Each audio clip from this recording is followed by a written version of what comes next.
Kenalkan, nama saya Zakia Munakanisa. Saya dari RPL kelas D, NPM 247831110. Saya di sini akan membacakan materi tugas KWN. Menggali sumber histori, sosiologis, dan politik tentang konstitusi dalam kehidupan berbangsa negara Indonesia.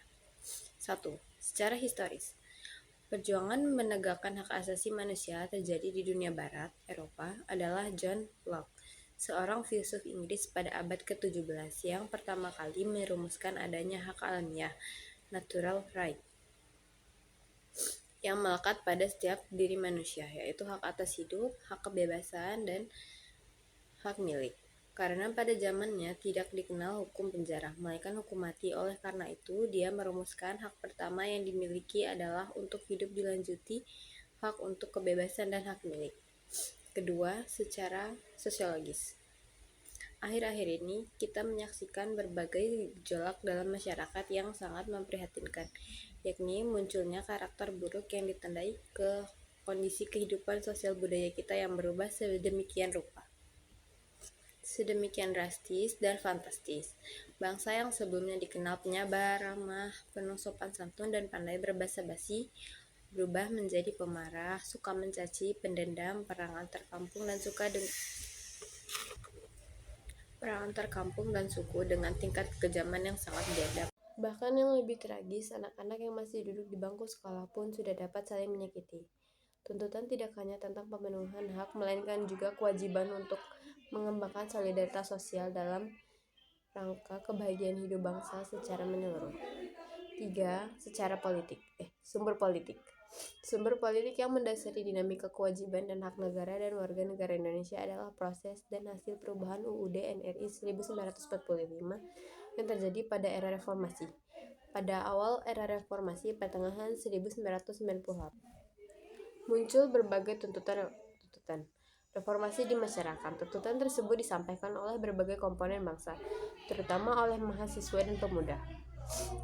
Keselarasan kewajiban dan hak didasari oleh dinamika yang terjadi akibat proses dan perubahan UUD NRI 1945 yang terjadi pada era reformasi. Beberapa sumber historis, sosiologis, dan politik tentang konstitusi dalam kehidupan berbangsa negara Indonesia. 1. Pada sumber historis ada 3 peristiwa penting lainnya yang menjadi awal ditegakkannya keadilan, yaitu adanya Hukum Magna Carta 1215, Revolusi Amerika 1776, dan Revolusi Prancis 1789. 2. Pada sumber sosiologis ditandai dengan adanya gejala sosiologis fundamental yang menjadi sumber gejolak dalam masyarakat, seperti munculnya kebencian sosial yang tak terhubung. Sedangkan pada sumber politik ditandai dengan adanya perubahan UUD NRI 1945 pada era reformasi karena adanya tuntutan dari masyarakat yang didasarkan pandangan bahwa UUD 1945 belum cukup memuat landasan hidup yang demokratis, pemberdayaan rakyat, dan penghormatan terhadap HAM. 2. Dinamika dan tantangan konstitusi dalam kehidupan berbangsa negara Indonesia. Dinamika dan tantangan konstitusi sering muncul dalam kehidupan berbangsa dan bernegara, baik itu karena perubahan sosial, politik, ekonomi, teknologi, maupun adanya perbedaan pandangan atau kepentingan antara berbagai kelompok di masyarakat. Beberapa dinamika dan tantangan konstitusi yang sering muncul di Indonesia antara lain: 1. Perubahan konstitusi juga menimbulkan beberapa tantangan, seperti perdebatan tentang substansi perubahan dan bagaimana perubahan tersebut dapat dilakukan secara konstitusional.